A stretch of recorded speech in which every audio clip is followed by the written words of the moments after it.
अहद का ताल्लुक एक छोटे से गांव से था। मट्टी की खुशबू में पला बड़ा और गांव के हर बच्चे की तरह वो भी खेल कूद में मसरूफ था। मगर इसमें एक फर्क था, वो खेल में भी सिपाही बनता, लकड़ी की बंदूक पकड़ता, सबको कहता मैं पाकिस्तान का फौजी हूँ। इसके अब्बू अक्सर बैठकर कहानियां सुनाते, बेटा ये सब्ज हलाली परचम आसानी से नहीं मिला, लाखों लोगों ने अपनी जानें दी है, अपने घर छोड़े हैं, अपनी जमीनें कुर्बान की हैं, तब जाके ये आजादी मिली है। अहद ये सुनता और उसकी आंखों में चमक आ जाती। वक्त गुजरता गया, अहद जवान हुआ। एक दिन वो माँ के पास आया और बोला, माँ मैं फौज में भर्ती हो रहा हूँ। माँ चूंकि आंखों में पानी भर आया, बेटा ये आसान रास्ता नहीं है, ये कुर्बानी मांगता है। अहद मुस्कुराया, अम्मा पाकिस्तान ने हमें सब कुछ दिया है, अब मैं पाकिस्तान को लुटाऊंगा। माँ ने कपकपाते हाथों से बेटे की पेशानी चूमी और कहा, अल्लाह तुम्हें सरखरू करे बेटा, पाकिस्तान की हिफाजत करना। जब अहद फौज में शामिल हुआ तो उसे सरहदी चौकी पर तैनात किया गया। दिन के वक्त सख्त धूप, रात को काटती ठंड, लेकिन अहद के जज्बे को ये सब रोक नहीं सकते थे। एक दिन उसके कमांडर ने पूछा, सिपाही अहद अगर जान देनी पड़ी तो? अहद ने बगैर सोचे कहा, सर जान तो एक दिन जानी ही है, अगर ये पाकिस्तान पर कुर्बान हो जाए तो इससे बड़ी सादत कोई नहीं।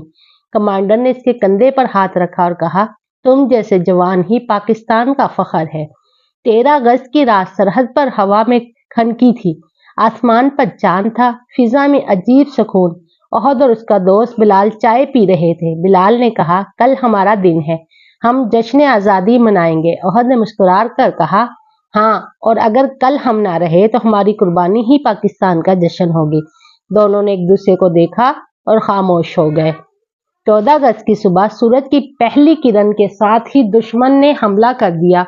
गोलियां चलने लगी, तोपों की आवाज गूंजने लगी। अहद और उसके साथी मोर्चों पर पहुंच गए। अहद चीखा, पाकिस्तान के बेटों अपनी जमीन की हिफाजत करो।